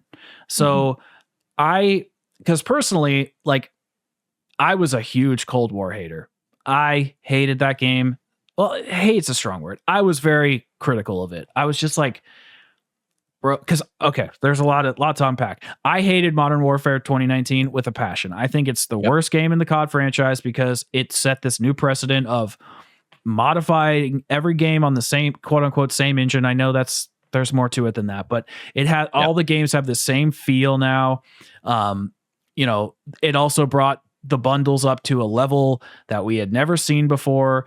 It brought Warzone, the Warzone-ification of the entire franchise. So like there's all these things that Modern Warfare 2019 did that just I hated. And so when Cold War came out, I was like, finally, we're going to get back to Treyarch's stuff and it's going to be good again. And then they just like went in a completely different direction than I could have ever imagined in a million years. And with the salvage and the crafting and the easy Easter eggs and the accessibility and everything being on the same map, like that was just so antithetical to what Zombies was for me. However, when I'm getting a craving to go back to those maps, which surprisingly, the cravings that I get most are of D Machine and Outbreak. I don't know why. Oh wow! But I like to go back to those maps, and when I go back and I see the complete experience of what it is, I can appreciate it a little bit differently. It's hard to appreciate Zombies when you're in the thick of it because you don't know how many maps you're going to get. You don't know where the story's going. You know, they're still ironing out these bugs. And that I think that's also why I'm a little bit more lenient towards the developers when it comes to the bugs, because I know that I'm going to be playing zombies forever, and that this is a live service. It's not to say that they get a pass. It's just as long as they fix them, like in the experience is good, like I'm usually okay. So when I'm trying to look at BO6 holistically, right now we have 4 maps. It's just turned February yesterday. We have February, March, April, May, June, July, August, September. So we have 8 months, basically 8 full months, for them to release content. And that could be literally anything. It could be LTMs. It could be just round-based maps. It could be, I don't know, new gobblegums and perks. Like there's so much to come that I don't think the game's dead, but I do not think that fans are trusting of Treyarch at all right now. And this reminds me of Dead of the Night in BO4. It's just this distrust has come because I think fans were promised like, hey, we are bringing back round-based. Here's Terminus, here's Liberty Falls. Were both received pretty well. You know, we have Gobblegum, we have Perks coming back. We have this great story of trying to get after Richtofen and save Samantha. And then all of a sudden they're like, we're going to a castle with it's Derize Drak 2.0. And it's really not. Citadel's a good map, but it's missing on some things. It's missing some of that epicness that you would expect to see with a castle magic-esque map. And then they're like, we're bringing in chaos and, you know, Richtofen, Sam, Dark Ether, but there's like, you know, the Dark Ether houses the original Ether because that's where everything was sucked into. So now we have like bits and pieces of the Ether, the Dark Ether, Chaos, Sam, Richtofen, Maya. Like we have Craft, Court effects that allegedly made the Sentinel artifact. Stanley told me the other day. I didn't even know that. It's like, what the fuck is going on? Pardon my French. What is going on? It is just a shit show. And I think the misreading of the room from Treyarch in terms of the tomb by not really telling, I know they said in the blog post it's going to be like Liberty Falls, but they didn't really they didn't really highlight it enough, and they should have, because this did take a map slot. This did. Whatever this is, I don't know if you know what the nominal fallacy is, but it's for those who are watching, it's basically just saying because something's named something, therefore like it's real or whatever. So like just because we call this a bonus map or whatever doesn't mean that it's not DLC 2. And just because we call it hold on, I'm getting myself confused. Just because we call it just because we call this a smaller survival map doesn't mean it doesn't take a whole slot. But just because fans are saying that we only have 2 more maps left doesn't mean that this is supposed to be a big story map either. So it's like, we just have to kind of accept that there's a new landscape on the horizon, and the way they're delivering content is going to be a little bit different. And I think they're really trying this year to adhere to the seasonal model to make Zombies fans happy. So I do think that we're going to see more maps, but I think Treyarch just kind of didn't let fans know that we're going to do this big narrative experience, a small map, big narrative experience, a small map. They should be more upfront with their communication. And I don't think they did a good job with that, especially, this is the last thing I'll say, leaving off Citadel with the Sentinel artifact, Craft being Richtofen's father, setting up all these Origins things, and then making it seem like it's going to be this huge epic adventure. And then it was just a smaller experience. I'm fine with the smaller experience, but when you set up the narrative that way and don't really tell people what to expect in terms of the map, except for in one sentence on a blog post, I think the distrust is actually warranted, but I think the rage is excessive from the community. And so I think Treyarch has to really be clear from here on out and kind of manage our expectations, let us know what's going on. And I think the community just needs to kind of hold out for the entirety of the experience to see, you know, if we're 8 maps in and this game sucks, well, then Treyarch, they may have lost the trust altogether, but time will tell. Yeah, I think expectation setting 100% is a huge issue with pretty much all like they had the speed running issue earlier this month. Like or I guess last month. Yeah. Pretty much all facets of the community have been angry with Treyarch, specifically because their expectation setting has been poor. And so I think that is definitely a through line that carries through pretty much everywhere. Yeah, 100%. So just a couple wrap up questions, and then we will let you out of here. I appreciate your time, sir. It was really good chatting with you. And so my first question is usually, what's your favorite map or mode? You were talking about Moon before. Not to poke at you, but Moon is actually my least favorite map. I do not like it, but to be fair, I haven't given it a super fair shake. I've done the Easter egg once on Chronicles in 20 whenever that was, 16. So it's been quite a while. Why do you alluded to some things like the variety in the map and stuff, but is there anything else that you love about it that you would like to kind of share that so I can understand? I think it's I'm fine with you kind of not understanding the love for Moon. I don't think it's going to grab you the same way it would grab me, because the quest is the weakest part of it. I don't disagree with that. I think that what works about it for me is hopping on solo or with a couple friends and just kind of, training in the biodome. An excavator breaches it when we weren't expecting. We all panic. We all have fun. The kind of things people talk about with Transit, which I know is an unfair comparison to Moon, which is because it's another disliked map. But like, I do think that Moon is flawed and it has rough edges and it's not a very perfectly crafted experience. It's kind of an everything but the kitchen sink experience. They just threw in all the mechanics they had been building instead of refining them down. But I do think that, especially in the context that it came out as the last map for a couple years, it was a fun celebration of zombies, and maybe to some extent you had to be there. I don't really know, but I just think that it's the map that I have the most fun just hopping on and like trying something new on. But I will completely concede that when it comes to very specific directed quests, that is probably its weakest aspect. So no hate there. Yeah, I don't know what it is about it. I don't know. I just like I don't even like the way it looks. Like, I think the other thing that I don't like is the helmets. Oh yeah. Like I mean, granted, I think this is a good thing, but I did like the first time I played it, I was like, got the helmet, but then I tried to get the hacker and I was like, why can't I have both of these? And I died, which is, I like learning new stuff. So it's not the end of the world there, but there was just some weird stuff that just didn't really grab me. But I think, when I go back to BO1 and do videos on it eventually, like maybe I'll have a different perspective. I just have never felt compelled to love it like other people have, but that's very fair. I keep saying Moon. I am curious because I think if I was put on the spot, I might say my favorite map is from the same game, Call of the Dead. Would you have an opinion there at all? Yeah, I think Call of the Dead is much better. The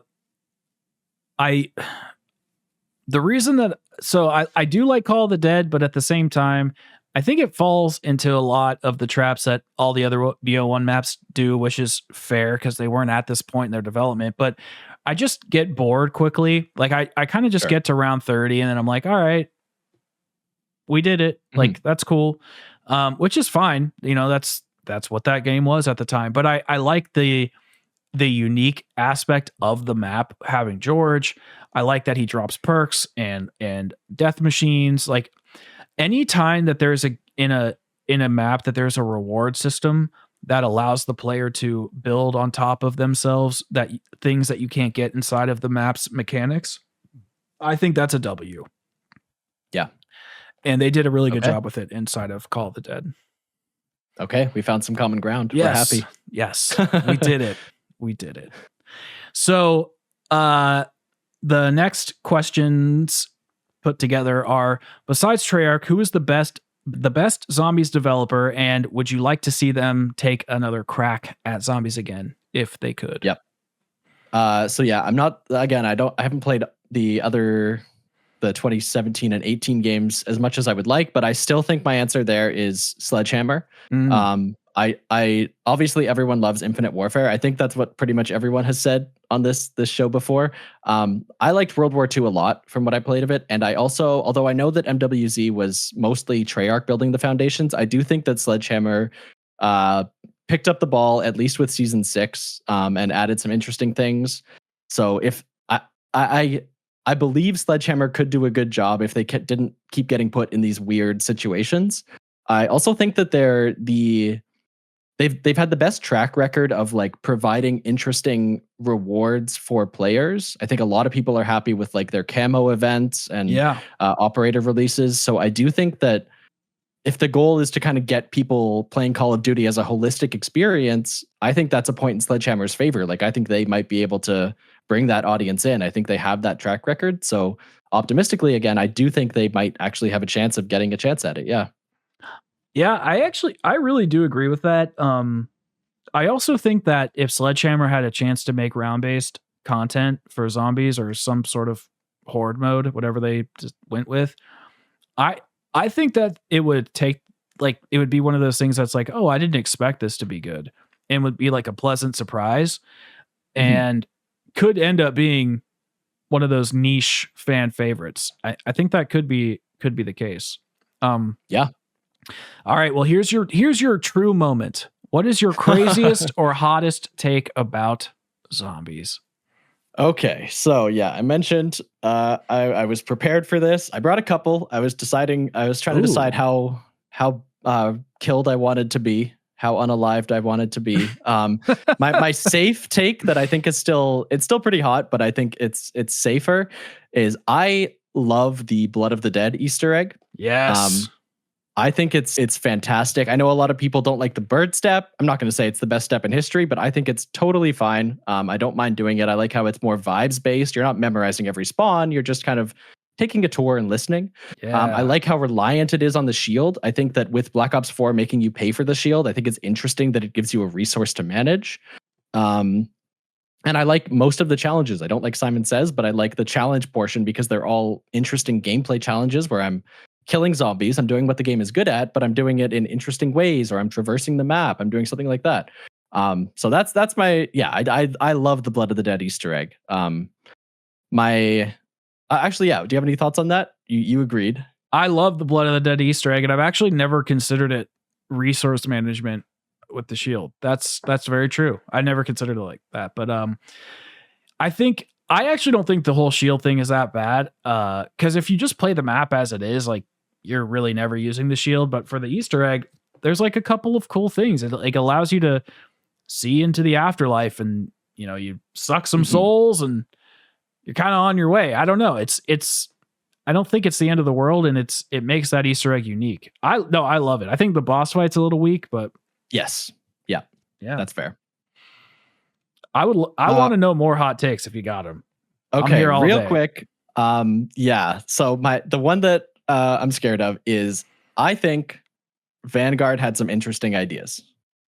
I think that Vanguard had a vision in the developer's mind for a very unique mode, something we hadn't seen before, different from the main round based.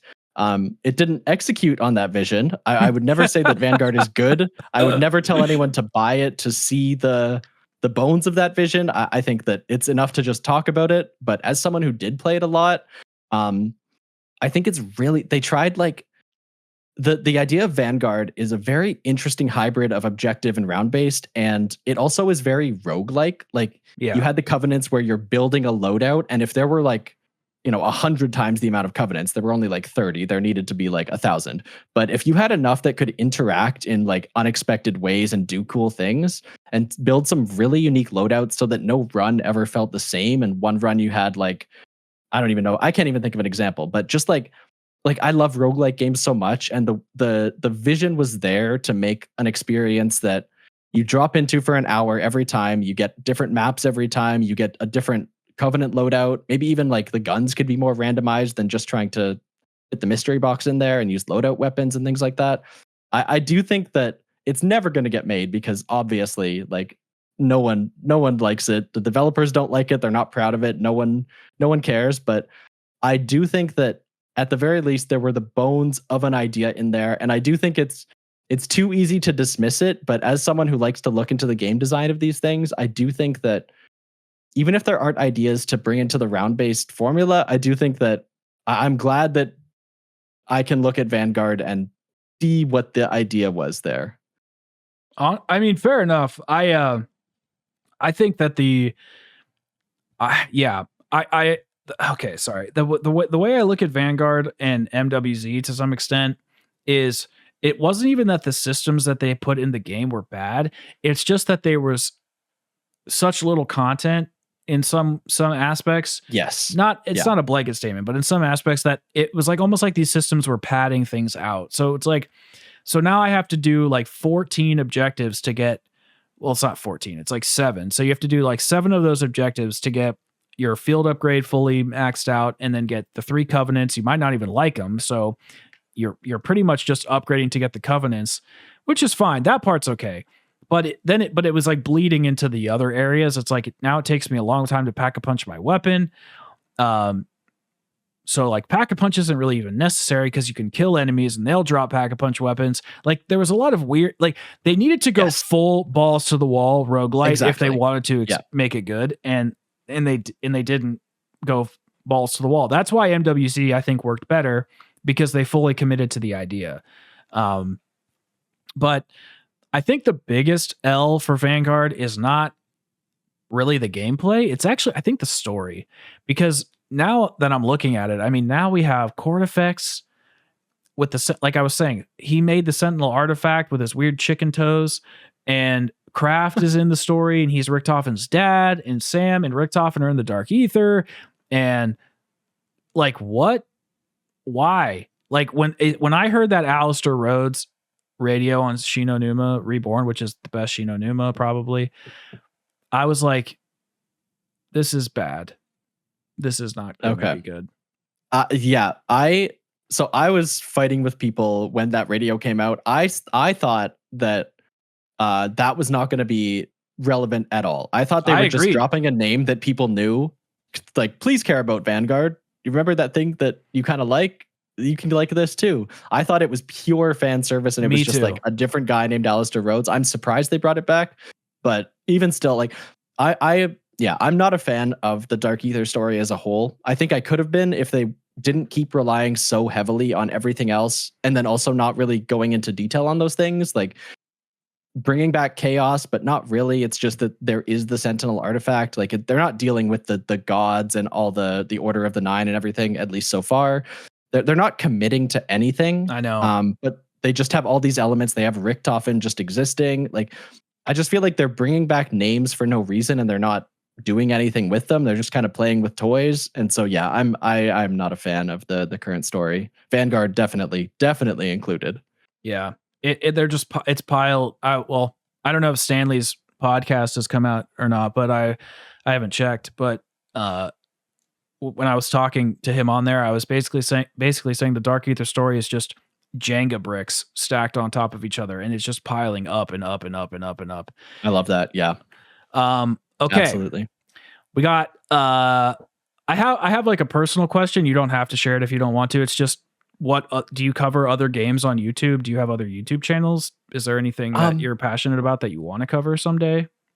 Yeah. Sorry. This is I again, as we kind of talked about, I think a bit before recording, I have been busy with work and not really working on YouTube as much as I would like. So when I do make videos, I want to make the stuff I know people care about. So I am focusing on the zombie stuff, but I did make a video on the similar style of like reviewing the game mechanics of a game and seeing the evolution of it over time about the first Metal Gear. Yeah, I see that. And on the back burner, I do have the continuation of that series, because that's another series that I am very passionate about. I think it's absolutely fascinating from a game, like just playing it perspective. It's just such a sandbox to play around in, so much fun. So yeah, it's just on the main channel, but maybe one day that video will come out. So that's the other thing that I have going on. Nice. Yeah, that'd be cool. Branching off on YouTube is always a weird thing. It's like, yeah. So don't give up though. It's like, I think if your channel got big enough, like you could definitely do other things, but if it doesn't work, like if you started a second channel and put, all the content you're interested on it, like you could have a second great channel. Like it doesn't have to be on your main one, but That's true. Yeah. No, that's a great point. I have thought about that. Yeah. Maybe. Don't give up. If just because you're seeing it's like, oh, it's not getting 80,000 views like Gorod Krovi, it's like, well, it just could be the audience because it's not. Absolutely. Oh, it absolutely is algorithm killed. Yeah. I knew it would be a problem, but it's still, like I said, I'm not really playing the algorithm, because if I was, I would work a lot harder and really buckle down and get some videos out. But it's just, I just try and make things I care about. So when they do come out, I hope that comes across eventually. Yeah. I mean, it can work if you look at Chopper's channel, but that's true. Yeah. It's just, there's a lot of little factors, but okay. Now we're on to the lightning round. Oh boy. Yeah, let's dive in. These are just quick questions. It sounds like you kind of know what to expect. So first question is, what is the most overrated zombies map of all time? This is you're throwing me a suicide pass. I think that this map is still great, but it's not top 3 for me. I think Shadows of Evil is carried entirely by its aesthetics. Other than that, it's just Origins plus Mob of the Dead on the gameplay side. So I do think that I love playing it. I'm not saying it's a bad map, but I do think that if I'm talking about overrated, I do think the rating gets inflated. Sure.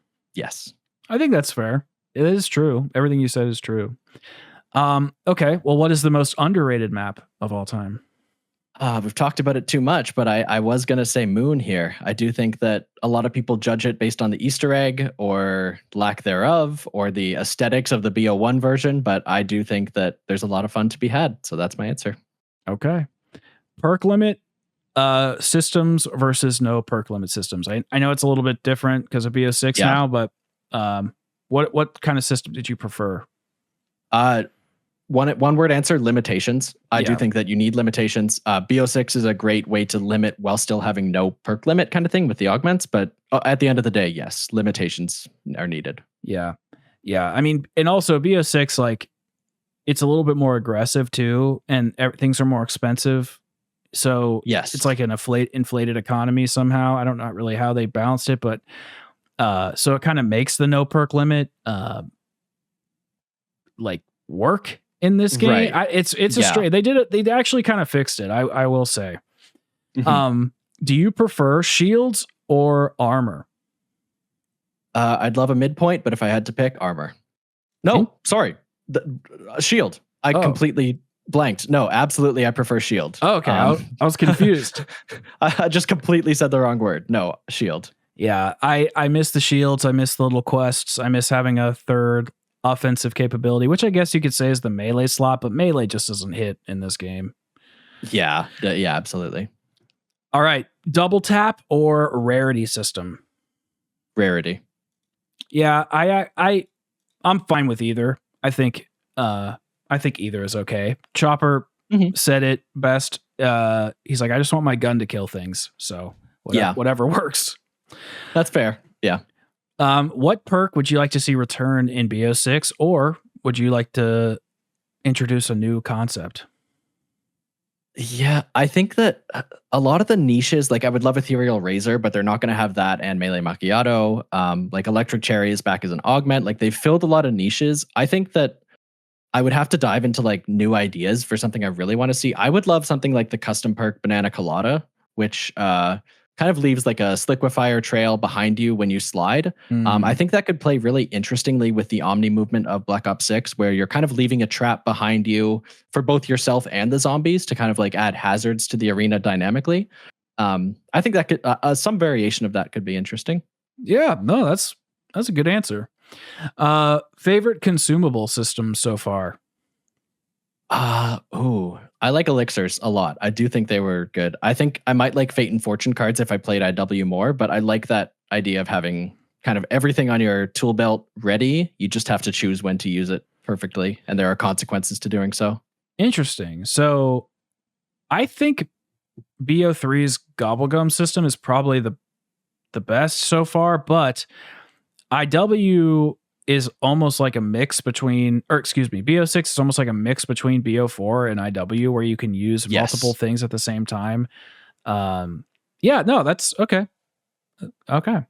If you could eliminate a zombies era, what would Hmm. it be? Zelensky, Blundell, or Kevin Drew? Oh boy. I think I am enjoying Black Ops 6, but I think this new modern team doesn't have they need to make a couple games to really solidify their style before I can put them up with the greats. So I think it's going to be Drew. My extra hot take is if I had to pick a second one, I would pick Blundell over Zelensky. What? Wow, I think you're a first, bro. You're I a know. first. I knew that would. I knew. Yeah. Just to give people something to hate me right at the end. I do think that like the quest. Yeah, you're a big Blundell fan, and rightly so. But I think that if I had to pick between a game that's just a sandbox that's purely fun to play, and I'm looking at like BO1 and World Yeah. at War. Obviously, BO2 had some issues, but I do think that I think Zelensky could have gotten to the quest style of Blundell, but Blundell's maps, all of them that I've seen, have been very linear quest focused. I've never seen him make a true sandbox. Maybe Revelations, which is my favorite Blundell map, possibly that or Zetsubo. But I do think that that's where I stand. Yeah. That was wild. You took me for yeah. You threw me for a loop there, bud. You did. Yeah. Yeah. Okay. Just out of curiosity, what's your favorite Black Ops 4 map? Favorite map. I mean, I am an enigma. The inner machinations of my mind. My favorite map is probably Dead of the Night. Like if I'm gonna get a quest based map, I want it to go like all the way. I want it to be like completely incomprehensible. I don't want them to try and make like Drak. I feel like it was kind of a quest based map with the bows, but also like the pack a punch was very easy. I feel like if I'm in the mood for a quest based map, I want to like do it. So I do think Dead of the Night, I think, commits the hardest to that. It, like you said, it has the most like side quests for like meaningful wonder weapons. So it has like lots to work for that are genuinely worth it. Yeah. Yeah. Okay. No, I agree with that. I love Dead of the Night. I love BO4. Okay. Last question. Should open world zombies make a comeback? Yes, I think it should. I think what everyone says, it should be in an off year, not take resources away from round based, but I say it can work. I do believe. Yeah, I think it's probably MWZ is probably the best alternate Yes. to zombies that we've ever seen. I just think there was a lot of retention grabbing tactics that just kind of Yep. rubbed me the wrong way. So Yeah, no, I absolutely agree with both those points. I like it the most. I like it more than Outbreak, but you can see like the publisher putting their fingers on every single game you play. Absolutely. yeah, that one, it was really clear. I was like, dude, well, I know they had like the whole 45 minutes to an hour thing, for a time or for like a time cap, but it wasn't really that bothered me. It was just, okay, so I push into tier 2, I get the stuff I need, which now I can jump back in, and now I push to tier 3 and then jump back in. Now I push into the dark ether. It's taken me 4 games to kind of get to where I would normally get to in a round based map in like a hour or something. And then when you would like finally exfil and beat it, like, yeah, you would get your, your nice items or whatever. Like maybe like a what were they called? The things, The schematics? Schematics. Yeah. You'd get your schematic, but you generally would leave with like less cool shit than you entered with. And Absolutely. Yeah. And so I just wish they had more world bosses and like quests in there. It just, I actually could see it being really awesome. Yeah. That's what I think of when I think of open world zombies. Like when I think, can that continue? I think MWZ could. Completely agree. I think my biggest issue with MWZ that I put in a quick video, I reviewed MWZ, just like the one thing wrong with it. I need to watch that. Yeah, that was I tried to get that out like October before BO6 came out, and then that happened. I think that my biggest issue was like the stuff you were doing in tier 1 was the same stuff you were doing in tier 4 and 5, just with like zombies had more health. So you feel like you said, like you feel like that tier 2 game and that tier 3 game are just wasted time, because you could just be doing that you could be doing that the whole time if you had the equipment for it. I think they needed stuff in tier 2 that was like a totally different gameplay experience. It could be easier zombies to kill, but you were still like doing something interesting, a different objective that like felt worth it to do. So you were earning stuff to get you to tier 3 next game, but also that game itself was fun. And that just was not there. Yeah. Agreed. All right. Well, I think that is going to do it for today's episode. Everybody, thank you so much for watching. And Whitecliff, thank you for stopping by. I appreciate your time. We went way over. I'm glad that you are okay with that. I like to talk for a while, but it was a great Sorry for wasting your time. No, not at all. I try to shoot for an hour, but hey, if we go to, I'm good with it. But no, I had a really great conversation. It was really great getting to know you better. I'd love to do this again sometime. And so just wanted to say thank you, and appreciate everybody watching. Thank you so much.